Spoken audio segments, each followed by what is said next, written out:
Hi everybody, it's Keren here from tuppencecoloured.co.uk. Thank you so much for joining me today.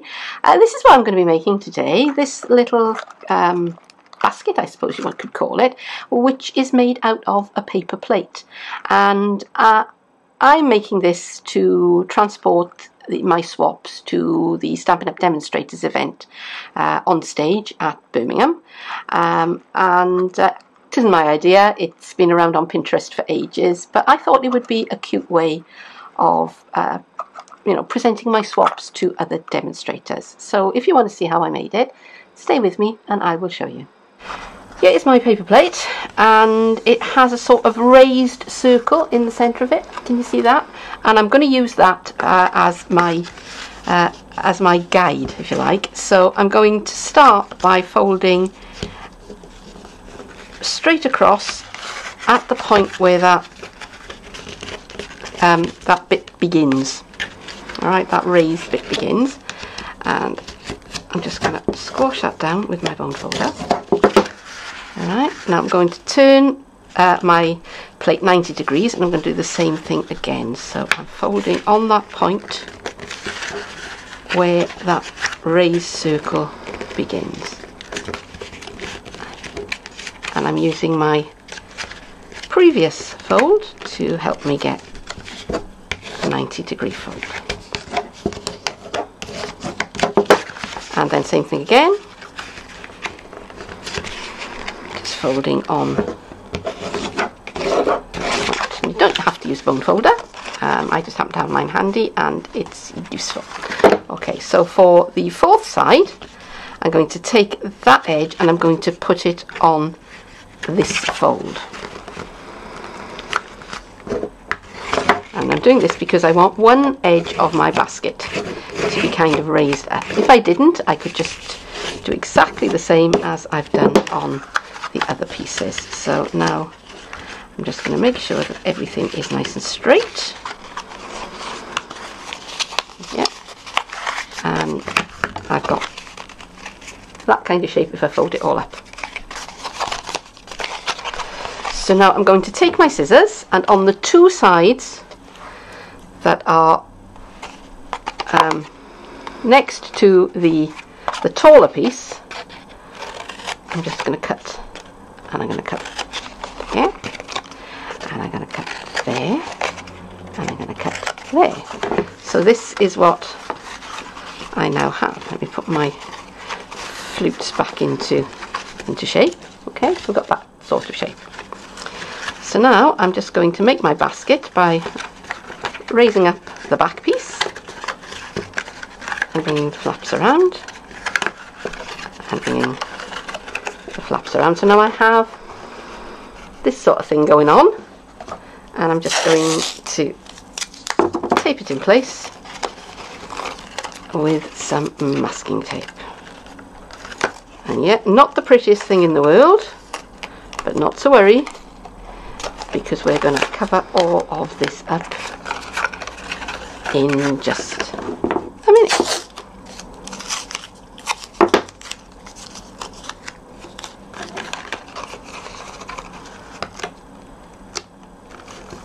Now this is where you really need three hands, but I've only got two, so we'll just have to work with it.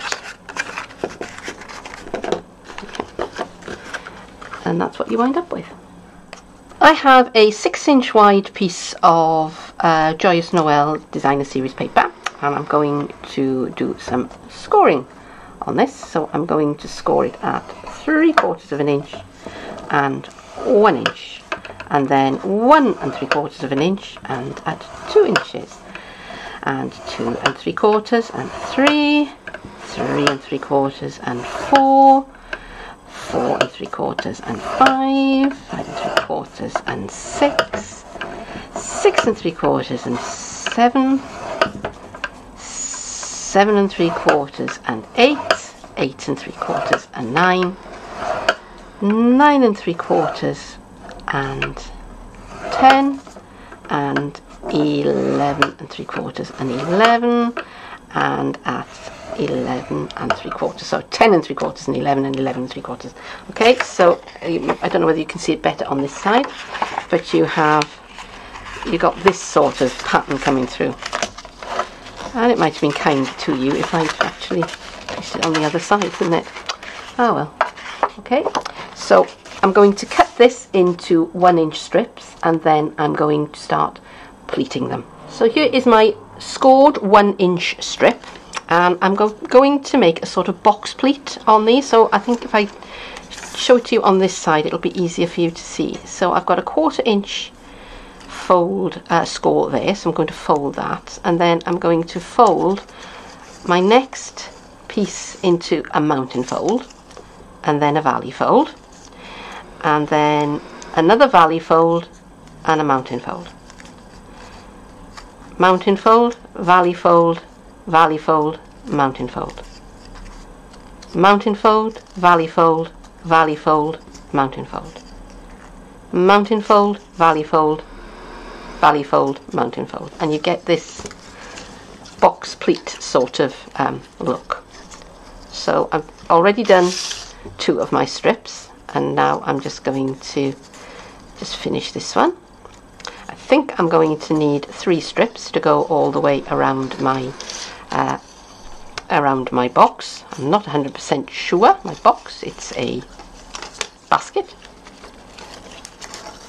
Now I'm trying to decide which side of my paper I like the best. So do I like that the best, or do I like that the best? I think I like this the best. So I'm now going to take a stapler, and I'm just going to stitch the folds in place.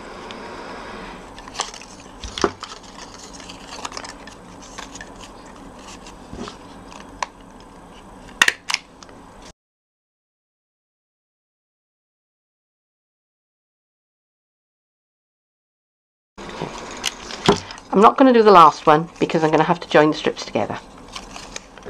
I've joined 2 strips together, and I've done a little bit of measuring. I'm definitely going to need a 3rd. So this is the end of the pieces that I've stapled. This is the end of the pieces that aren't stapled together. And I'm just going to slot that in there and just carry on stapling. Now I'm not going to need that many pleats on this piece, but we'll carry on and we'll do a few, and we'll see where that gets us. So I'm just going to measure around my basket.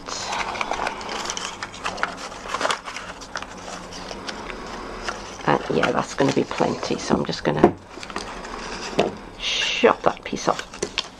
Don't need that. Right, now I've started putting tear and tape. Well, when I say I've started putting it, I've put tear and tape right the way around the my basket at about 1 inch from the base. And I'm just going to remove some of the backing paper. And let's start with sticking that piece down.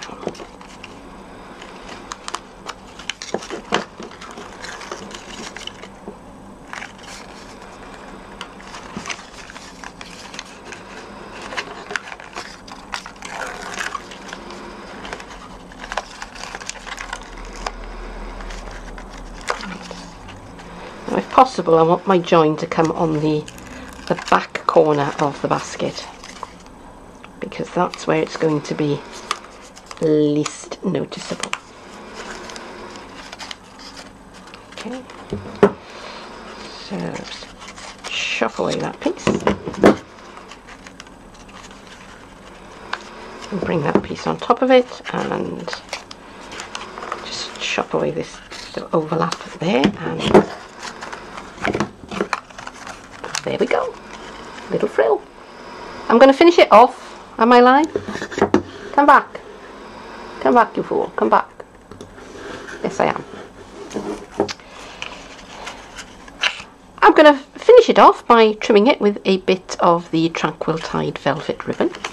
So I've got tear and tape all along the top of my frill, and I'm just going to take the backing off the tear and tape carefully.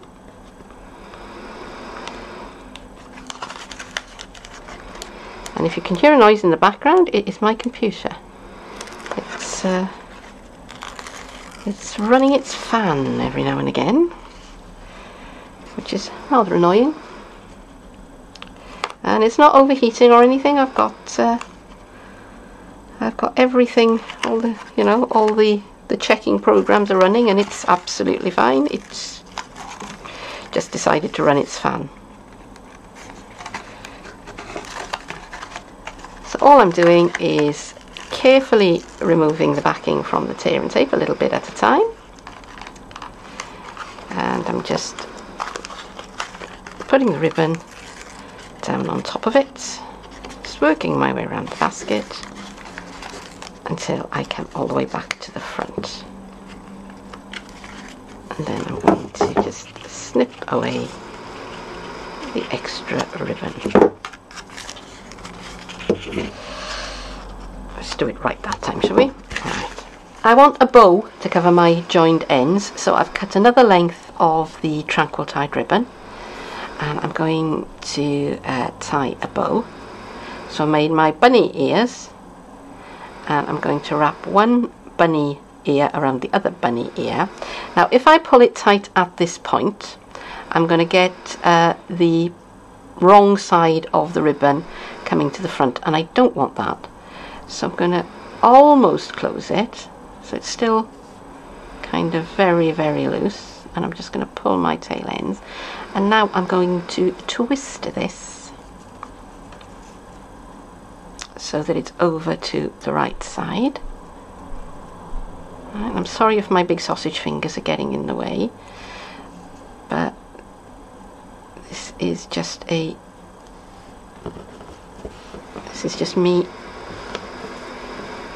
just manipulating the ribbon to the way I want it to look, and I'm almost there. Just adjust that one, just that slightly, okay, and gentle tug, gentle twist, and we are almost done. There we go. Right, now it is a little bit of a fiddle, I'll grant you that, but whoops, it's too far. Come back. Sorry about my computer whooshing away in the background.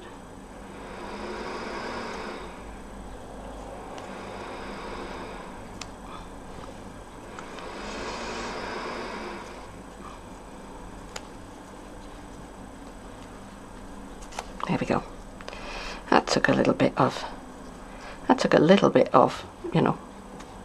manipulating. But now I've got it pretty much how I like it, so I'm just going to tighten everything up and trim away the extra ribbon. Probably going to need to trim these tails further. Alright, and that is going to go on there with a glue dot, or more likely some hot glue. So I'm going to go away, do that, and then I'll come back to show you the finished product. So there it is. That is my finished basket, which will be coming with me to Birmingham, and by the time you see this, that will have come and gone, and I will have shared with you what I got in exchange for my little swap bookmarks. But that is it for today. Thank you very much for joining me, and I hope that I'll see you again sometime soon. Bye bye.